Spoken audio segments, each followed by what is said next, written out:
O Senhor esteja convosco, Ele está no meio de nós. Proclamação do Evangelho de Jesus Cristo, segundo Mateus. Glória a vós, Senhor. Naquele tempo, Jesus chamou os 12 discípulos e deu-lhes poder para expulsarem os espíritos maus e para curarem todo tipo de doença e enfermidade. Estes são os nomes dos 12 apóstolos. Primeiro, Simão, chamado Pedro, e André, seu irmão, Tiago, filho de Zebedeu, e seu irmão João, Felipe e Bartolomeu, Tomé e Mateus, o cobrador de impostos, Tiago, filho de Alfeu, e Tadeu, Simão, o zelota, e Judas Iscariotes, que foi o traidor de Jesus. Jesus enviou estes 12 com as seguintes recomendações: não deveis ir aonde moram os pagãos, nem entrar nas cidades dos samaritanos, e diante as ovelhas perdidas da casa de Israel. E em vosso caminho anunciai: o reino de Deus está próximo. Palavra da salvação. Glória a vós, Senhor.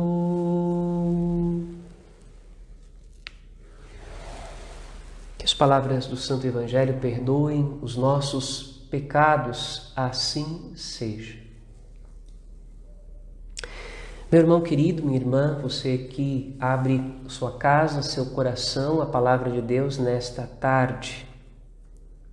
Quando eu li a primeira leitura, eu me lembrei de uma cena da história recente da humanidade. Todos nós já ouvimos falar, ainda mais depois do filme, a respeito daquele navio chamado Titanic.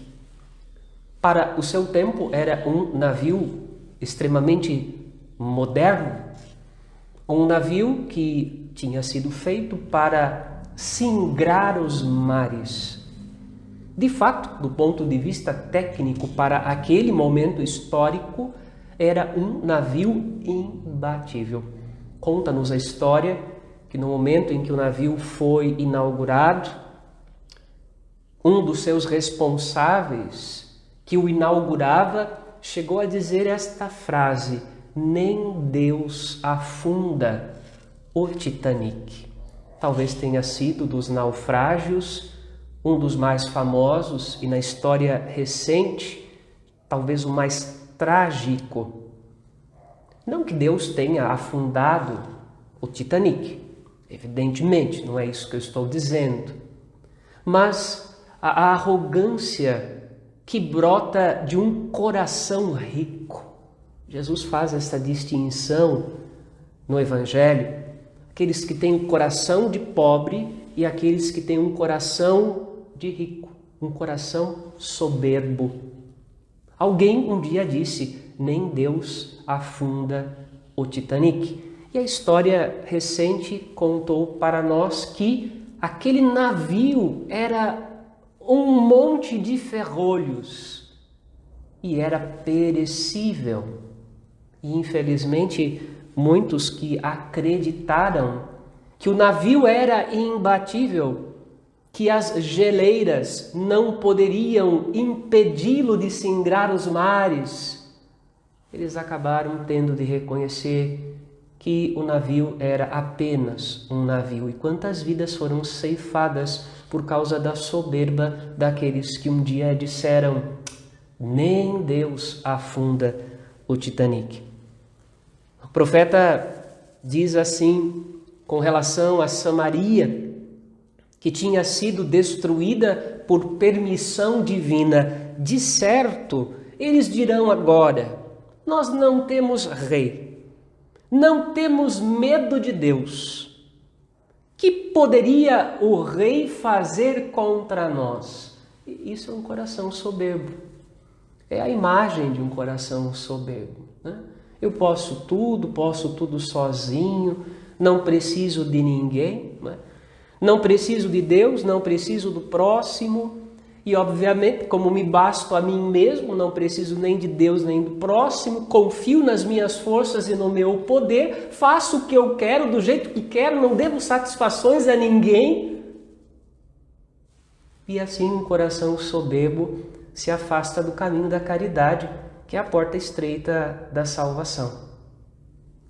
E é muito interessante, porque quando a gente vai ao Evangelho, hoje mesmo, nesse texto, do início do Evangelho de São Mateus, Jesus termina dizendo àqueles que ele chamou para colaborarem com ele na colheita dos pobres em espírito ou dos pobres de coração.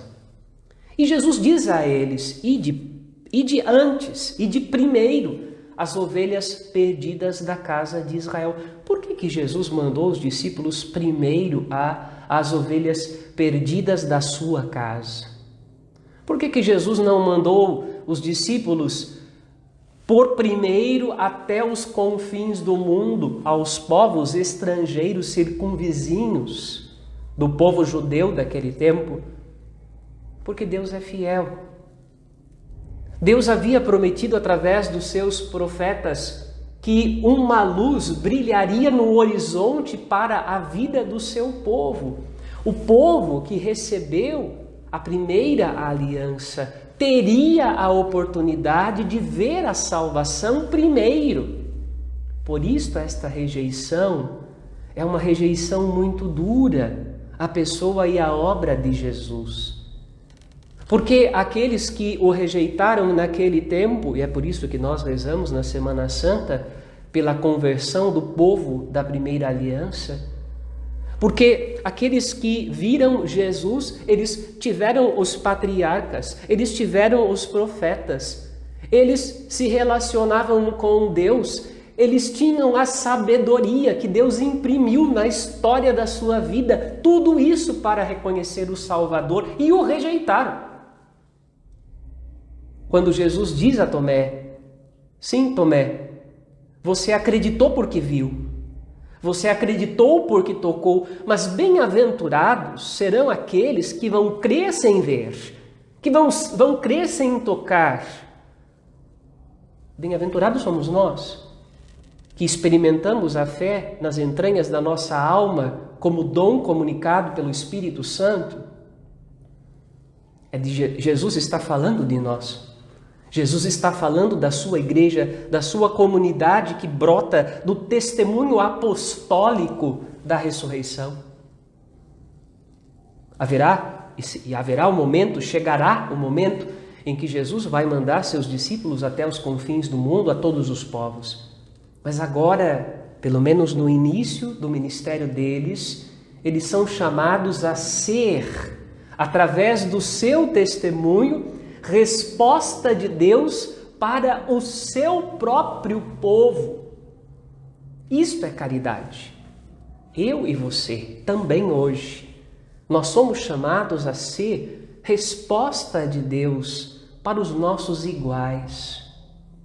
Sim, é importante que aquele que está do outro lado do planeta seja evangelizado, mas aquele que está do meu lado, junto comigo, sentado na minha mesa, dentro da minha casa, ele precisa ser objeto da minha caridade.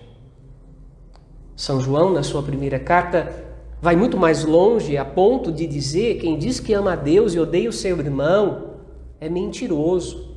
E o amor de Deus não está nele, e ele não conhece a Deus, embora diga que conhece, é um mentiroso. E esta palavra não é minha, do Padre Rodolfo, está na Escritura, na primeira carta de São João, no finalzinho da Bíblia, que nós temos nas nossas mãos.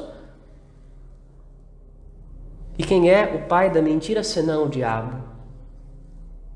Então nós somos convidados a nos deixarmos iluminar pela verdade, e a verdade vem da humildade. Um coração soberbo e orgulhoso que diz: nem Deus afunda o Titanic. Eu não preciso de Deus. Eu não preciso que Ele reine sobre mim. Esse coração soberbo e orgulhoso está fadado ao fracasso, porque não é capaz de passar pela porta estreita da salvação e pelo cadinho da humilhação.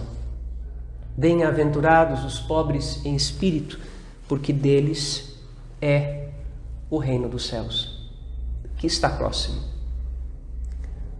Amém.